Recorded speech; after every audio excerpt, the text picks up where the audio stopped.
เห็นฝนตกก็เลยมาเบิ่งว่าเป็นจังไดเจ้าไปลี่อยู่ไสนอนอยู่เฮือนค่อยคิดว่าเจ้าไปนอนเฮือนคนอื่นบ่แม่นบ่นอนอยู่นี่เลยนอนนี่แหละโอ้เสือทามเบิ่งแม่นแถวพักกันนอนตุ่มกันอยู่นี่เลยเนาะโดยผ้าห่มกับเปียกเบิดเปียกหมดโอ้โหเราหิวนอนจนหลับแต่เมื่อคืนนี่พี่น้องเอ้ยนะคนใส่สูทนักเรียนเจ้าใส่สูทนักเรียนมีก็บ่มีบ่แบบว่านุ่งลงเรียนแบบซี่เลยโดยบ่แม่นสูทเปียกเมื่อคืนนี่สูทตะวันนี่บ่นี่โดยสูทคาคิงเลยเนาะว่าเพิ่นฮู้จักภาษาลาวอยู่บ่บ่ฮู้จักมันสิได้อีบ่นี่มันปวกมันกินเบิดเลยนี่แต่ว่าโค้งเบิ่งเฮ็ดได้แต่โค้งมันเนาะแต่ว่าไม่เส้นไม่เอ็นยังบ่มี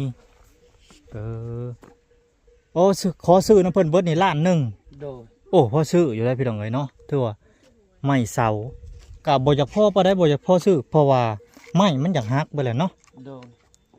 เงินเราก็เก็บกับแต่ขายแบะขายอันนั้นลาวพุ่นพี่น้องเอ้ยแต่ว่าสังกะสีนี่ยังบ่มีบ่ยังบ่มีสังกะสีแต่ไม้ขาดขนาดไม้ยังอยากขาดแล้วเนาะ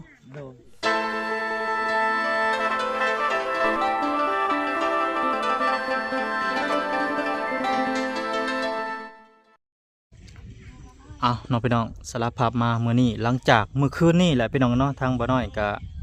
ได้ตื่นขึ้นมาในช่วงดึกๆพี่น้องเนาะตื่นขึ้นมาเพราะว่าฝนตกแห้งเมื่อคืนนี่ก็เลยเขามาเยี่ยมมายามทางอ้ายเพิ่นคือเขามาเมื่อวันแหละเนาะคือทางอ้ายเมินเพิ่นนี่แหละพี่น้องเนาะก็มาฮอดจอดถึงแล้วเฮือนซ่านบ้านซองเพิ่นทางอ้ายเมินเพิ่นก็บ่ฮู้ว่าเป็นจังไดพี่น้องเมื่อคืนนี่เนาะฝนตกพี่น้องบอกว่าระยะห่างเนาะเขาไปหาทางครอบครัวเพิ่นกันเลยพี่น้องเลยก็ตัวพี่น้องเนาะโอ้เพิ่นกำลังขมุกขมุมกันอยู่พี่น้องเนาะโอ้ตัวเสียวแต่บอลนี่พี่น้องเนาะเพิ่นกำลังเฮ็ดกินโอ้ตำบักหุ่งสบายดีโทพี่น้องเนาะเป็นจังไดเมื่อคืนนี่ฮะนอนนี่หน้าเจ้าฮะคือว่านอนอยู่ลงตารางมันก็หัวบ่ตารางก็ได้หัวมดว้าตกไปลงกันกอดกันแล้วนอนกอดกันมันตกฝนตกอุ้มลูกน้อยแล้วเนาะโดยคนน้อยบ่ไข่บ่คือจังใดบ่ได้ไข่เลยไข่อยู่เนาะยังบ่ไข่เจ้าได้นางบ่ได้ไข่บ่ตกไปลงเนาะโอ้มื้อนี้กินกับข้าวกับตำบักหุ่งโดยตกปุ๊เสื้อผ้าหน้าแพรเราตากกำเปื้อนไปเลยพี่น้องเนาะปุ๊น้ำจนขังปุ๊เสื้อน้ำจนเป็นโอ่งเลยยืนหันพี่น้องเลยตัวเนาะโหดโผถูกเลยบ่มีบอลอยู่บริถามสื่อเนาะแต่ละคนเพิ่นสื่อได้ก่อนนั่งสมดีนี่เด้อาศีแล้วบัดพูดอันอ้ายเพิ่นได้ซะอาวีอาวีเนาะบริการกบการเขียดว่าเมื่อคืนนี่บ่มียังบ่มีไฟมีหมอแบตแต่ว่าออกอยู่บ่แหละฝนตกเมื่อคืนจักเขาบ่ได้ไปกาบ่มีหมอแบตบ่มีหมอไฟเนาะโดแห้งได้เมื่อคืนนี่แห้งบ่ทางนี่ก็แห้งทางนี้ก็แห้งเพราะว่าทั้งอันขออยู่จุดซุ่มแห้งเลยเอาน้ำจนไหลหนทางว่าสิเข้ามาแต่เช้าหนทางมันเปื้อนแห้งแล้วบ่ได้มักขี้หินกับน้ำขี้ต้มมันนำมานะเข้ามาบ่ได้พี่น้องว่าสิเข้ามาหาเพิ่นแต่อันนั้นพุ่นแหละแต่เช้าๆพุ่นแหละเนาะปลาหมูหุ่งมาใส่ตำนี่ฮะหมูหุ่งขานี่หมูหุ่งเลยครับหมูหุ่งพี่น้องเพิ่นเนาะเซอยู่ทางใดเซทางพี่บ่เซพุ่นทางพี่ลงไปได้ไกลบ่ไกลมีแต่โคกเนาะ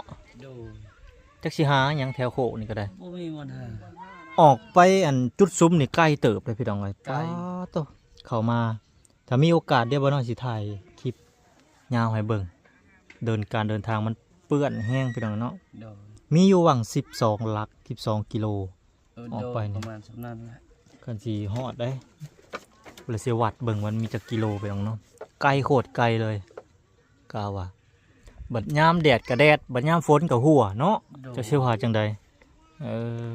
เนี่ยมันถูกไอ้เฮ็ดได้ก็มันถูกเฮ็ดบ่ได้เงินทอนเงินทุนก็บ่มี อืม ก็บ่มีวันให้เจียด อืม เอาไปชาเยอะ รับจ้างก็มันยากมันบ่มีเงินทอน บ่มีคนจ้าง บ่มีคนจ้าง อ๋อบ่มีคนจ้างเนาะ โดยมันจะไป ทางอ้ายเพิ่นมาแล้วสวัสดีเด้อสวัสดีเพิ่นแน่ สวัสดีเนาะสวัสดี ทางอ้ายเพิ่นมาแล้วพี่น้องเนาะเออไปหาหยังมื้อนี่ฮะบ่ได้ไปหาหยังบ่ บ่ได้ไปหาหยังไปหาเราตามบ้านนี่แหละ อืมจำบ้าน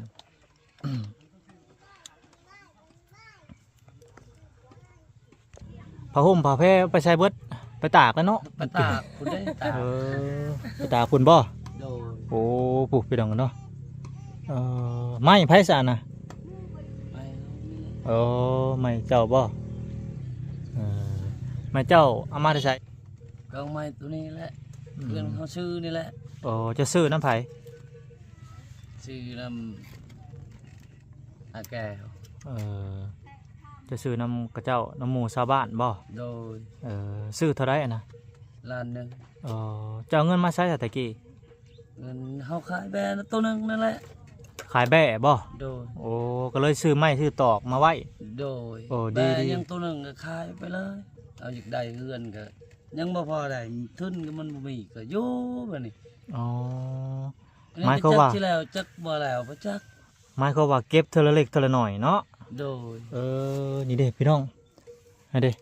ไม้กล้องงอกอยู่เนาะแต่ว่าเป็นไม้เก่าเนาะ โดย บ่ฮู้ว่ามันสิมันหรือบ่มันเด้อนี่ จักแล้ว อันนี้ก็แม่นบ่เสาอันนี้ แม่น เจ้าเฮ็ด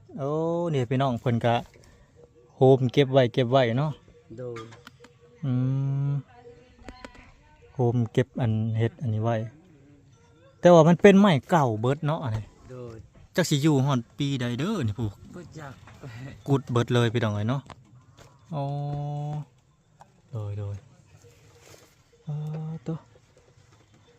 ไปเราลงไปเบิ่งหลุมไปเบิ่งไม้ก่อนไป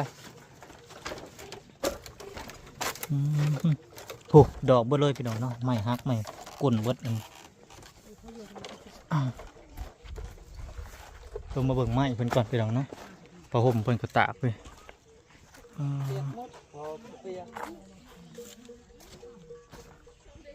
อันนี้เจ้าเฮ็ดกับไผอันนี้ เฮ็ดนี่แหละเฮ็ดกับในบ้านนี่แหละ ก็คนในบ้าน คนมาซอยบ่ โดย อ๋อ ตัวนี้ก็เก่าหมดนะมีแต่ของเก่า เก่าหมด หม เนอะ ดมันจักสิใส่ได้จักบ่ได้จักแหละ มันสิได้อีบ่นี่มันปวกมันกินเบิดแล้วนี่ อย่างนั้นแหละ แต่ว่าโค้งเบิ่งเฮ็ดได้แต่โค้งมันเนาะ โดย แต่ว่าไม่เส้นไม่เอ็นยังบ่มีขอซื้อน้ำเพิ่นเบิดนี่ล้านหนึง โดย พอซื้ออยู่ได้พี่น้องเอ้ยเนาะถือว่าไม้เสาก็บ่อยากพอปานใดบ่อยากพอซื้อเพราะว่าไม้มันอยากหักไปแล้วเนาะ โดย เงินเราก็เก็บกับแต่ขายแบะขายอันนั้นลาวพุ่นเด้อพี่น้องเอ้ยมาซื้ออันนี้เนาะซื้อเท่าละเล็กเท่าละน้อยใส่แต่ว่าสังกะสีนี่ยังบ่มีบ่ ยังบ่มีจังซี่ แต่ไม้นี่ขาดขนาดไม้ยังอยากขาดแล้วเนาะ โดย อ๋อ จักมึงได้สิมีก็มันบ่มีเงิน บ่มีเงิน มีฟังทาละช่วยละใครได้ อันนี้ไม้ยังเพิ่นเอิ้นไม้ขาวหรือไม้ต้งนี่เพิ่นว่าสิญัวหรือบ่หยัง แม่นสิอยู่ อิหยังก่อน แน่ มันแหนงเนาะแหนง โดย จะสิใส่ได้หรือบ่พี่น้องเนาะ ก็ยันใช้บ่ได้แล้วก็ซื้อที่เพิ่นไปซื้อเฮาบ่มีก็ซื้อมา อ๋อ บ่ได้ใส่การบ่ได้ก็ปะ ตัวใดใช้การบ่ได้กะปะ โดยตัวได้ก็ใช้การได้ก็เอา อืมเฮ็ดกับคนในบ้านนี่เนาะ โดย เจ้าก็เฮ็ดเป็นบ่เฮือน บ่แปด เฮ็ดบ่เป็น บ่แปดอันนี้ก็เฮ็ดอันนี้ก็คอหมูในบ้านนี่แหละ หาคนมา ซอยโด หาย คนมาใส่มาซอย โดย ถือว่ายังหางก็ได้ประมาณนั่นเบิ่งเด้อประมาณ20%หางก็ได้20%ได้ซ้ำนี่มีอันนี้ โ โดย แต่ว่าสิใส่มือได้นี่เศษมือได้นี่ ยังบ่มีเงินจักเฮ็ดมื้อใด อ๋อ ชื่อกระปูก็บ่มี อ๋อมันต้องใส่ตะปูเนาะ โดย ตะปูแล้วก็บัดนี้หาคนบ่หรือว่าจ้างคนฮะหาคนมาเฮ็ดให้ หาคนบ่เฮ็ดไปเฮ็ดให้บ่แม่นจ้างว่านะคันจ้างเฮาก็บ่มีเงินคือกัน แม่นจ้างก็บ่มีเงินเนาะต้องได้หาบ่อีกอย่าง ไปหขอเขาให้ ขอเพิ่น ไปหาเฮ็ดให้ บัดเพิ่นขอแฮงเฮาก็ไป ไป บัดที่เฮาก็ขอเพิ่น โดย ก็ดีไปอย่างหนึ่งพี่น้องหมู่บ้านนี่เป็นเขตชนบทเพอเพิ่นบ่มีเงินหาแฮงเอาเนาะ โดย หาแฮงซอยกัน โดย บางบ้านก็เกี่ยวข้าวแฮงขอแฮงกัน โดย แล้วก็เกี่ยวตัวนั้นแล้วก็มาตัวนี้ต่อ โดย ก็ดีไปอย่างหนึ่งอันนี้เหล้าไผนี่ เราเฮานี่แหละ โอ้เหล้าเก่าบ่ โดย เหล้าเก่าพี่น้องพี่มันฮักเพไปเลยเนาะโอ้พี่น้องเอ้ยเหล้าเก่าเพิ่นมีแต่เพื่องเนาะอันนี้ก็ใส่เพื่อง ใส่เพื่อน ใส่เพื่องเบิดเลยเหล้าเก่าโอ้ฝนตกก็เรียบร้อยแล้วแหละเขาก็ได้ ฝนตกก็เรียบร้อยแล้วเปียกหมดคันฝนตกคันแดดก็ใครนึงแดดหน่อยหนึงอันพ่นนี่บ่มีวันอยู่ อืม ทั้งเราเขาทั้งบอนคนนอน อืมจักเม็ดนี่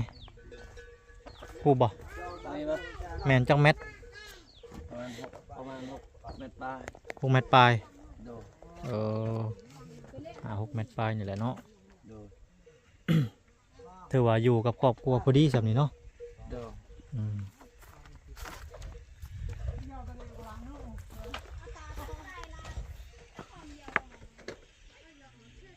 บริคูณขึ้นบ่ทมแบบซีหน้าตีนมัน ลองมาขุดเอาแล้วก็ทม โอ้ขุดบ่ขุดเลิกบ่ เลิกขุดประมาณ66เซน อ๋อเลิกเติบได้นี่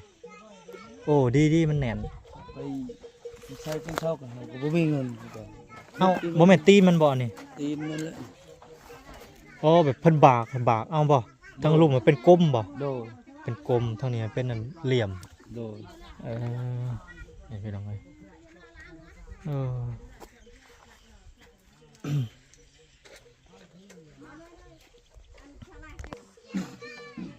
แบบมันครบบ่ซะครบบ่แบบมันบ่ครบ ครบนะครบละไม้นะมันหัก ไม้มันหักนำเนาะ ตัว ตัวได้ก็เอาตัวได้บ่ได้ก็ปะ แม่นละ นี่ตัวนี้ดอกแล้วตัวนี้ก็ได้ ตัวนี้นะครับได้ปะอีกล่ะครับ ปะเลย เงินกับปะดีๆแหละ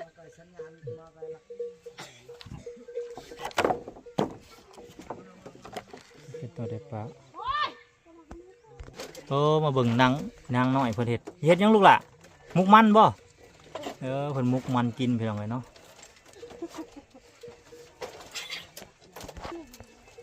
เพิ่นมุกมันกินพี่น้องเนาะก็ถือว่าขึ้นมาพี่น้องเอ้ยเพราะว่าเมื่อกี้นี่คือลงไปเบิ่งเนาะไม่เส้นไม่เอ็นเพิ่นแต่มันก็แตกล่าวเบิดเนาะ โดย ใส่บ่ได้บางอันก็ได้บางอันก็บ่ได้แต่ก็ยังดีพี่น้องมีโครงสร้างโครงห่างเพิ่นเงินเพิ่นก็เก็บมาแต่ขายแบะเพิ่นแหละพี่น้องเนาะ โดย ขายแบะขายสัตว์เราพี่น้องเอ้ยมันตกอยู่พี่มันตกจังโมงหู้อยู่บ่ฮะฝนตก เขา จังโมงมันตก ประมาณจังโมง ไม่ได้เบิ่งสมุกประมัน1 โมงหรือ2 โมง โอ้มันตกเมื่อคืนนี่เนาะ โดย จนมุนมีสีประแดกเบิดเลยบ้านนี้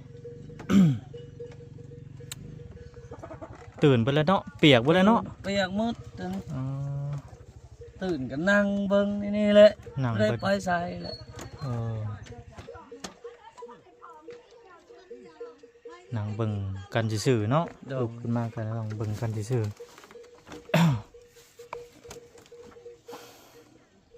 ใส่สูทนักเรียนเจ้าให้ใส่สูทนักเรียน มีก็ บ่มีบ่ แบบว่านุ่งลงเรียนแบบซี่เลย โดย เป็นยังไงเนาะ หมูก็มีเฮาก็บ่มี บ่ได้ใส่เนาะบ่เป็นหยังบ่ใส่ เขา เฮาบ่มีเงิน กระ ซื้อ จายมันครบนะ อืม กระจายหมูก็ได้หมูก็บ่ได้บ่ได้ บ่เคยใส่จักเทื่อบ่สูทนักเรียน บ่เคยใส่จักเทื่อ ปะแต่เข้าโรงเรียนนี่ใส่แต่สูทธรรมดาเนาะ สุดธรรมดามันบ่ โอ้ มี เพิ่นอยู่ปอหยังก็ ป ปหนึ่ง วันหนึ่งบ่ โดย หากระเขาปีนี้บ่หรือเขาได้จักปีเลย หากเข้าปีนี้แหละ อ๋อหากระเขาปีนี้พี่น้องไงเนาะสุดนักเรียนบ่มี บ่มี สุดจะมีจักโตจะใส่ตอนนี้จะมีเครื่องจักโต ตัวเดียวนี่แหละ ใส่ตัวเดียวนี่ แหละ เห็นแต่วานนี่พี่น้องสุดก็ได้คนน้อยนี่ได้จ้ะ ชุดตัวเดียวนี่แหละ อ๋อ มันบ่มีพ่อบ่มีลูกก็ใส่บ่งามเสื้อสอง อืม มันพ่อมีก็ใส่ไข่ ไปโรงเรียนก็มีสุดเดียวเนาะ โดย จังใดแล้ว ไปใส่ก็มีที่ชุดเดียวนั่นแหละ บ่แม่นสุดเปียกเมื่อคืนนี่สุดแต่ว่านนี่บ่นี่ โดย สุดคาคิงเลยเนาะ โดย ว่านเพิ่นฮู้จักภาษาลาวอยู่บ่ บ่ บ่ฮู้จักภาษาลาว บ่รู้จัก มีแต่ฮู้จักแต่ภาษาบ้านเจ้า โดย เจ้านี่ใครแน่เนาะยังเป็นอยู่ เจ้าเฮียนมาแต่ไสเจ้า บ่ได้เห็นว่าที่ใส่ครับ ได้ยินเว้ากันเนาะ เออ ผู้อ้ายบ่ได้เป็นบ่ภาษาลาว บ่ บ่เป็นคือกันเนาะ โดย คนน้อยเพิ่นหิวนอนแต่เมื่อคืนนี่เนาะ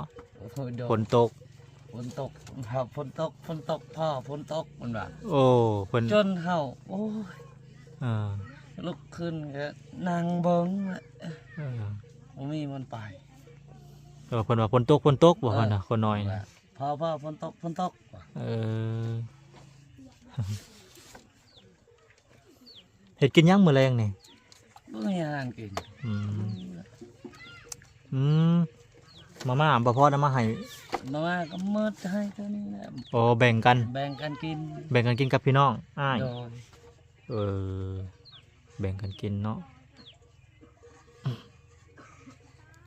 เขายังเหลือจักสอบกว่าเขาเปลือกหรือเขาสาร ข้าวเปลือก ข้าวเปลือก ประมาณ4ซอบนะ กุ้มฮอดอยู่บ่ยามนานี่ บ่ฮอด เออ ยามหนักอะไปหาดำซอยหมูกับหมูให้ อ๋อ อันบ่ ไปดำซอยหมู่ หมูบ่ให้นะ เออบัดไม่เฒ่าเด้ซะเป็นจังไดไม่เฒ่า ไม่เท่าก็คือการ คือกันบ่เราก็ได้ คือการ เออเราได้จักสอบสปีนี่ ปีนี้ก็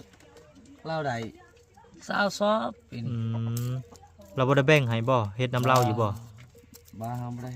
ได้เอาแล้ว เจ้าหาไปซอยคนอื่นเนาะ เฮาซอยนำแม่เฮาก็เฮาซอย โอ้แม่ก็ไปซอย โดย เอาเราบ่ได้ให้น้ำนะ เราให้ละเฮาบ่หานเอานะ โอ้บ่หารเอา แบบน้อยบ่ได้หลายนะเขาได้น้อย หมายความว่าเขาไม่เท่ากันหน่อย แต่บ่อยากได้ ๆ ไปหาเอาเองเนาะ เออ โอ้เราก็อันนั้นอยู่ได้พี่น้องเนาะหากไปซอยซื่อๆเนาะ ไปซอยซื่อ หากบ่เอาพี่น้อง ๆบ่ เนาะ เอา โอ้ที่นี่ก็เฮ็ดคือเก่าเนาะ โดย เฮ็ดคือเก่าคือเดิมบัดรถไถได้ซะรถไถไม่เท่ามีบ่ บ่มีไม่เท่าก็บ่มีไม่ไทย เราไปหาในไสซะ ไปหาน้ำบ้านนี่แหละไปหารับจ้างเอา โอ้ เอาแห้งเอา ขอแฮงมาไถให้ โด เพิ่นอยู่จักคนเฮือนไม่เท่าเจ้าน่ะ เงินแม่เท่าเฮาบ่ แม่น ประมาณ 7-8 คน โอ้7-8 คนพุ่นเนาะ โด โอ้อืม7-8 คน โอ้หลายอีหลีลูกแล้วบ่ ลูกแหละ ลูกชาย ลูกชาย แม่ยิง 3แม่หญิง4 โอ้หลายถือว่าหลายเนาะชาวสอบมันก็บ่อยากกุ้มบ่แหล้ว จะกูไม่สาวๆบ่พอ แต่4คนชาวสอบมันยัง ยัง บ่อยากพอ บ่อยากพอ เพราะว่าอยู่เขตชนบทนี่เฮ็ดเวียกมาเมื่อยกินข้าวแซ่บคือหยังกินข้าวหลายบางคนอยู่ในเมืองล่ะกินจุๆจุกจิกไปแล้วก็อิ่มไปนำพี่น้องเนาะ โด กินข้าวต้มขนมไปนำ โด บางคนก็ได้ แต่ว่าอยู่อันนี้เขตบ้านนอกบ้านนาเฮานี่ ไปให้ไปสวน กินแบบธรรมชาติ กินข้าวหลาย ลำแสบนี่กินแห้ง แม่นกินหลาย โดเวลากินข้าวบ่แห้งนั้นยันเป็นไข้เป็นอ่อน อืม ๆแน่ๆนั่นแหละ แม่นไผกับบ่มีข้าวคือกันพี่น้องมีแต่มันหน้าโคกเนาะคือว่าแหละ มันยากมันเงินซื้อปุ๋ยก็บ่มีเนาะ บ่มี จำเป็นเฮ็ด เฮ็ดแบบธรรมชาติ เฮ็ดภาษาธรรมชาติเลย โดย มันก็ได้บ่หลายเหมือนหน้าโคกหน้าขี้ดินทรายประมาณนี้เออสูงสุดได้เท่าไรเขาเอ้า สูงสุดได้20ซอบเฮา นั่นแหละ เจ้าน่ะมีแต่ไปหารับจ้างซื่อๆเจ้าเนาะ โดย หารับจ้าง รับ ขอ จ้างบ่พอได้ไป อืม บ่ได้2-3แสน4-5แสนได้ก็มือ ว่าง่ายเขตนี่ก็ไปรับจ้างก็คือเก่าเพราะว่า โดย ผู้ที่จ้างเพิ่นก็บ่มีคือกันเนาะ โดย ว่าสั้นซะเขตบ้านเพิ่นมันแบบมันอึดแห้งพี่น้องเอ้ยหาเงินก็ยากคือว่าแหละพวก เป็นโคกเป็นดงเป็นป่าก็เป็นโคกแหล่งหากินคายุมันบ่เป็นแหล่งหากินมันเป็นแหล่งธรรมชาติอยู่แต่ว่ามันบ่มีสัตว์สาวาสิ่งว่าซั่นซะ โด แต่ว่าสิไปอันรับจ้างอยู่เมืองไทยกล้าไปบ่ บ่กล้าไป บ่กล้าไปเอาอยู่แถวสวรรค์เด้จ้ะ แต่สวรรค์ก็ยังบ่กล้าไปนะ เออ คือ แถวเวียง ลูก แถว นี่นะ คือน้ำลูกเนาะ โดยปะลูกอยู่ใน ปะลูก จั ปะเมีย กินนี่หยังเจ้ามึงกินนี่หยัง เอ เขามีแต่ไป ว่าจังก็สาวรักเนาะ โดย คำป้านี่ก็ลูกกับบ่ลูกอันนี้ก็ยังหากินบ่เป็นเนาะหา โด ลูก ย หากินบ่เป็นหากินบ่เป็น คนน้อยก็ยังบัดเมียสิไปหากินบัดป้าลูกนี่เนาะ โดย จะสิว่าจังใดจำเป็นพี่น้องเอ้ยเราก็ได้ จำเป็นจังไปหากิน อ่า บ่จำเป็นบ่ได้ไป หาอยู่หากินยากคือว่าในหมู่บ้านนี่ยากไปทุกคนนะเนาะ ยากหมด ยากไปทุกคนเลยทอแต่ผู้อันยากแห้งผู้ยากคอยหั่นแหละ โดย แต่เพิ่นนี่ก็ยากแห้งเติบพี่น้องเอ้ย โดย คือสิยากแห้งเติบนี่แหละจังหวะอีหยังก็บ่ได้สมมุติหาเงินมาก็พอแต่ได้แต่ซื้อยอกๆแยกๆเนาะ แม่ ซื้อกิน ชื่อ ปลาแดกแป้งนัว โดย แล้วก็มันยังแผบสบู่เนาะ ได้สำนันบ่ได้ สำนักหลายพอได้ แต่ว่ามาเฮ็ดเฮือนนี่บ่พอได้เนาะ บ่พอได้เสียอื่นบ่ได้ เออประมาณนี้พี่น้องเรื่องราวก็ได้ แต่ตามทิวทัศน์พี่น้องตามหมู่บ้านทุกข์ยากก็ทุกข์พี่น้องเนาะเพราะว่ามันไกลความเจริญแม่นบ่ โดย แหล่งหากินก็บ่หลายบ่มีว่าซั่น บ่ ซะ มี เนาะอ่า มันหายากเดี๋ยวนี้ ประมาณนี้พี่น้องเนาะจะสิไปหาหยังว่าสิถ่ายทำให้พี่น้องเบิ่งว่าไปหาอยู่หากินบ่มีฮอดบ่อนหากินเลย บ่มี จักสิว่าจังใดพี่น้องเนาะบ่น้อยก็ตันคือกันพี่น้อง โดย ว่าสิให้เพิ่นไปหาอยู่หากินก็จักสิถ่ายหยังพี่น้องหรือว่าสิ บ่มี ขี้ซี่ก็บ่มี บ่มี ดับเบิดขี้ซี่ ดับ ก็ เบิด ได้นุกหนูก็ดับเนาะ ก็เบิ่งเอาตามไม้นี่แหละ เอออั อันไปมันมีกี่ชี้ไม้มันบ่เป็นแบบนี้ เออ ไม้ต้องสูงๆหลอด อืม อันนี้ไม้ต่ำๆ ฮอดยามฤดูพุ่นเลย ๆโดย แต่พ้นนี่ก็น้ำไม้ก็พอแต่ได้กินเนาะขายกับปูปลาไปซั่นแหละ โดย ปูปลาหน้าน้ำก็ถือว่ามีบ่หลายเนาะ มีบ่หลาย คนก็หาอยู่หากินจนดับพี่น้อง คนหลายมันหลาย ข้าวตะกี้มีบ่ข้าวตะกี้น่ะมีหลายอยู่บ่ บ่มีข้าว ข้าวตะกี้ก็บ่มีคือกัน บ่มีคือ โอ้ กัน ยากเนาะ ซ้ำพ่อเขายังก็ยังบ่มี เออ พอได้ซ้ำนี้แหละ โอ้อืมประมาณนั้นเนาะอืม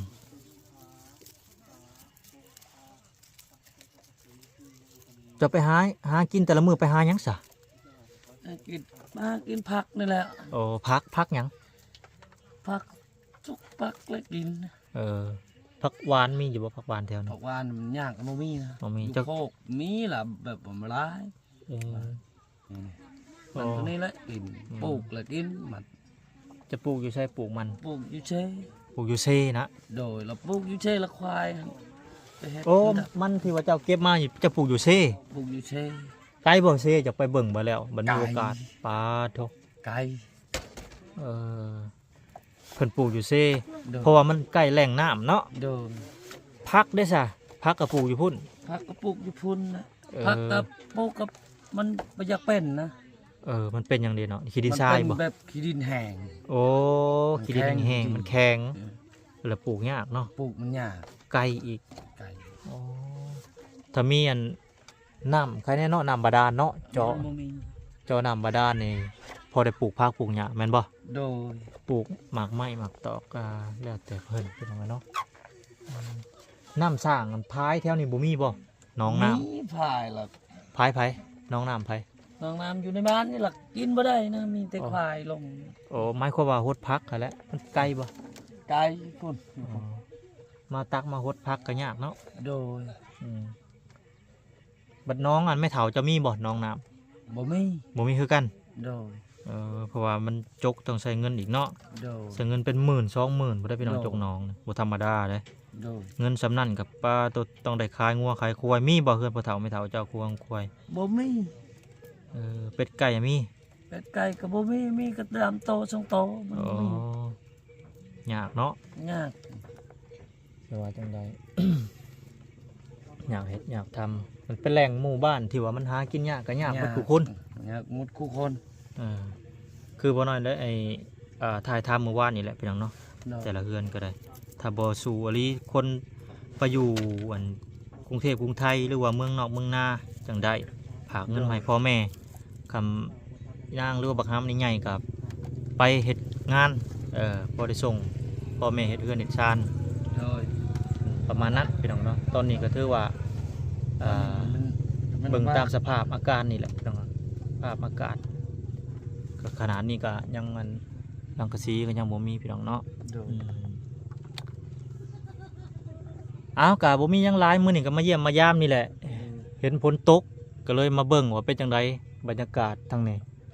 เลยเจ้าไปลี่อยู่ไสนอนอยู่เฮือนค่อยคิดว่าเจ้าไปนอนเฮือนคนอื่นบ่แม่นบ่นอนอยู่นี่เลย นอนนี่แหละ โอ้ เสือถามเบิ่งแม่นถ้า เอ